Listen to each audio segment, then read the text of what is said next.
Sir नमस्कार. आज आपण तुमच्याकडनं हे जाणून घेऊ इच्छितो मी की नेमका हा समाज काय आहे.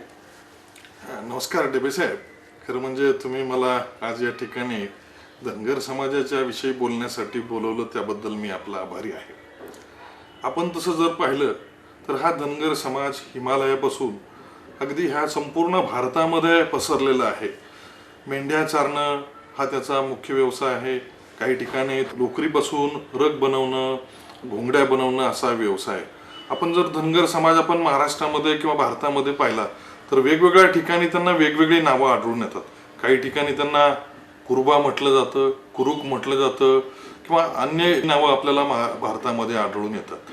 विशेषतः महाराष्ट्राचा जर आपण विचार केला ह्या महाराष्ट्रामध्ये या धनगर समाजामध्ये 26 पोटजाती आपल्याला आढळून येतात. त्यामध्ये 26 मध्ये मग बंडेड धनगर आहेत, हटकर आहेत, खुटेकर आहेत, तेलंगी आहेत, वराडी आहेत, लाड आहेत, अशी सगळे मिळून 26 पोटजाती आपल्याला या समाजामध्ये आढळून येतात. त्यांचा जर आपण व्यवसाय पाहिला मुख्य करून जवळजवळ 70 ते 80% लोकांचा व्यवसाय हा मेंढ्या पाळणं, संगोपन करणं आणि त्या मेंढ्या पाळत असताना गावोगाव भटकंती करणं हा 80% लोकांचा व्यवसाय आपल्याला दिसून येतो. काही ठिकाणी 5 ते 10% लोक आता शेती करायला लागलेत. उर्वरित 5-10% लोक लोकरीपासून धागे बनवणं, कांबळे बनवणं, रग बनवणं किंवा इतर काही वस्तू बनवणं असाही व्यवसाय करतात. कोकणामध्ये जर पाहिलं आपल्याला तर कोकणामध्ये गवळी धनगर आपल्याला आढळून येतात. ते गायी आणि म्हशी पाळण्याचा आणि दूध व्यवसाय सुद्धा करताना दिसून येतात. आता हा समाज जो आहे महाराष्ट्रामध्ये आपण जर पाहिलं तर हा मागास का राहिला ह्याचं थोडंसं आपण विश्लेषण करूया. मुख्यत्वे करून हा धनगर समाज महाराष्ट्रामध्ये डोंगराच्या कडेला उजाड अशा माळरानावर आढळून येतो. तर उजाड माळरानावरच का राहतो तर यांच्या मेंढ्या असतात. मेंढ्या ह्या खोल जमिनीमध्ये डीप सॉइलमध्ये त्यांच्या पायाच्या नख्याला रोग होतात म्हणून त्यांना उजाड आणि खडक माळरान पाहिजे असतं. म्हणून हा एक समूह करून हा समाज एकत्र राहताना आपल्याला दिसून येतो. समूह का करतो तर त्यांना भीती असते. जंगलातील प्राणी असतील किंवा लांडगे असतील, कोल्हे असतील किंवा इतर काही प्राणी असतील, वाघ असतील, यांच्यापासून मेंढ्यांचं संरक्षण व्हायचं म्हणून एक होमोजिनस ग्रुप म्हणून आपल्याला हा राहताना दिसतो.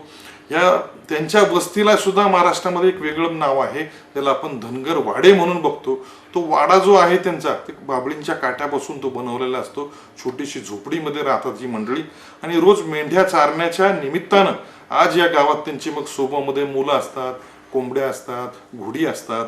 त्यांचा सगळा संसार आपल्याला घोड्यावर या गावातून त्या गावाने जाताना दिसून येतो. आता ही मुलं सुद्धा बरोबर असल्यामुळं ही मंडळी काय कधी शाळेत गेली नाही, मुलं शाळेची सोय नाही. रोज प्रत्येक गाव बदलत असल्यामुळे शाळा काय आहे या समाजाला आजपर्यंत माहितीच नाही. म्हणून हा मुख्य प्रवाहापासून अगदी बुजरेपणा त्यांच्या स्वभावामध्ये दिसून येतो. यांच्या अंगावर जे दागदागिने वगैरे असतील तर ते कशा प्रकारचे असतात. आपण जर दागदागिने पाहिले तर पुरुषांच्या अंगामध्ये जाड कडं रुपयाचं किंवा चांदीचं कडं आढळतं. पुन्हा स्त्रियांमध्ये बाजूबंद आढळतात, नाकात नथनी आढळते आणि कुड्या जे कुठे इतर समाजामध्ये आढळते कानाच्या वरच्या बाजूला अशा कुड्या म्हणून असे प्रकार ते टाकलेले असतात. पायात जोडवी आढळतात. ही यांचं वैशिष्ट्य आहे दागिन्यांचं. अनेक वेळेला आपण धनगरी ओव्या किंवा धनगरी गाणी म्हणतो तर ती नेमकी कशा प्रकारची असतात. ही धनगरी ओव्या ह्या मंडळी ही पहाटे जेवढं जात्यावर ते दळण दळत असतात ही म्हणतात.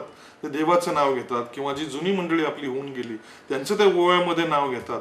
किंवा सुंबरानं मांडलं, आज सुंबरानं मांडिलं, महादेवाचं सुंबरानं मांडिलं. मुख्यतः आपण जर पाहिलं तर हा शंकर भक्त समाज आढळून येतो.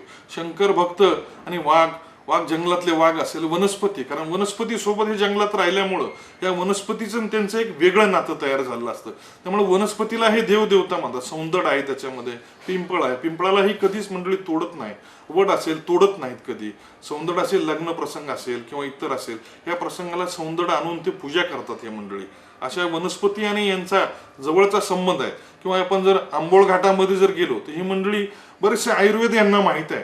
काही आजार झाला तर वनस्पतींचा पाला देणं किंवा रस देणं यासारखे सुद्धा आयुर्वेदाचं बऱ्यापैकी ज्ञान ह्या धनगर समाजामध्ये आपल्याला आढळून येतं. इतर समाज आणि हा समाज याच्यामध्ये